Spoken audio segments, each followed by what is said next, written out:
excruciating gap that followed. What Nathan, didn't understand was that her gap was so different than his.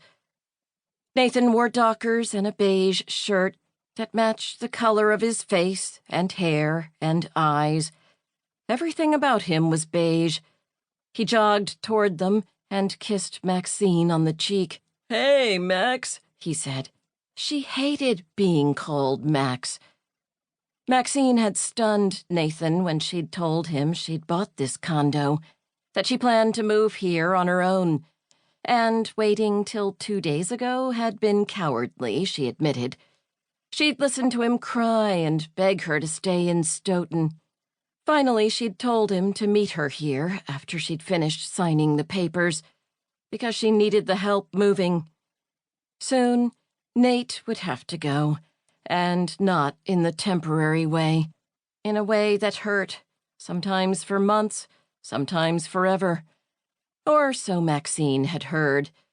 No one had broken Maxine's heart, not yet. She almost looked forward to the feeling.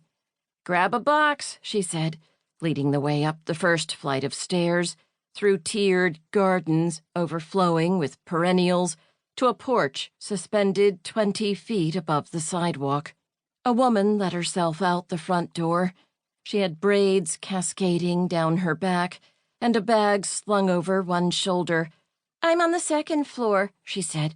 "Brandy," she added. "Like the singer?" Maxine introduced herself and Stan, and forgot to mention Nathan. "She's on the 3rd floor," Stan said. "Once you get to know her, she'll talk your ear off."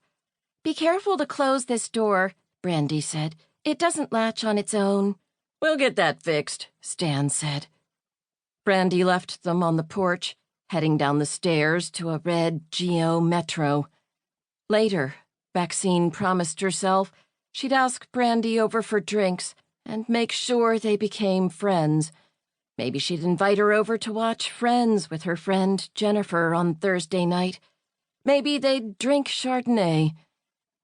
Maxine led the way up the remaining 2 flights, over orange and brown shag that had to be 20 years old. On the landing outside her apartment, she balanced the box on her knee while fishing out the key. "We'll get that door replaced," Stan said, tapping the opaque glass on the top pane. "We'll put in a deadbolt and make an appointment with the alarm company." The door glided open. Inside, the walls were covered in pink and gold wallpaper. The kitchen had yellowed linoleum tiles and chipped formica counters, and a refrigerator that jutted into the center of the room like an afterthought. But all Maxine saw was the promise of gleaming hardwood floors and windows in every wall and stunning views of the Boston skyline. She saw the future. "What a dump," Nathan said. He dropped his boxes by the door, even though she'd labeled them kitchen in thick black Sharpie. But she forgave him. He'd be gone soon enough. "That van won't unload itself," she said. They spent the next 2 hours going up and down those stairs till cardboard boxes lined the walls in each room and sweat soaked their t-shirts. When they finished, Maxine ordered pizza using the wall phone and cracked open 3 bottles of Rolling Rock.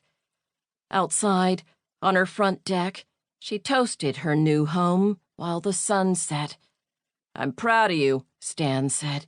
"We can spend weekdays here and weekends in Stoughton," Nathan said. "This'll make my commute so much easier." "Sure," Maxine said. Stan's phone rang, one of those cell phones, the ones that had taken over coffee shops, the ones that people yammered on in loud voices. Stan wanted Maxine to get one so that he could check on her, but she couldn't imagine a phone following her wherever she went. He took the call inside. Nate lifted his beer and smiled, his mind seeming to churn as he tried to think of something to talk about. "Great place," he said.